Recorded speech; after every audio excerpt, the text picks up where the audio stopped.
की संत सद्गुरू बाळमामा आपल्याला दर्शन देण्याकरिता आले बरं का. आणि तुम्ही असं समजू नका की मामांना काहीच कळत नाही. अरे अख्ख्या जगाचा देवऋषी म्हणजे माझे मामा आहेत बरं का. असं समजू नका की त्यांच्या समोर काही जरी बोललं तरी मामांना काही सुद्धा कळत नाही. याच भ्रमात एक भक्त मामांचा अडकून राहिला बरं का. जेव्हा मामांच्या मेंढ्या ह्या कापशी भागात होत्या तेव्हा त्या भागात असताना रोज मामांचे भक्त म्हणायचे आणि त्यात एक श्रीमंत माणूस म्हणायचं बरं का. आणि तो येत असताना असं तसं येत नव्हता. तो मामांसाठी काहीतरी जेवण वगैरे घेऊन यायचा, काहीतरी नाश्ता घेऊन यायचा, रोज यायचा.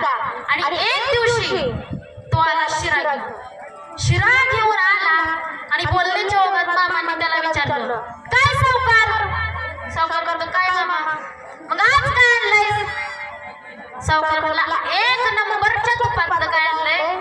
शिरा आणलाय. एक नंबरच्या तुपातला शिरा आज मी तुमच्यासाठी आणलेला आहे. आणि शिरा खरा कशात बनवला होता? कशात बनवला होता? डालड्यामध्ये बनवला होता. आणि त्यानं काय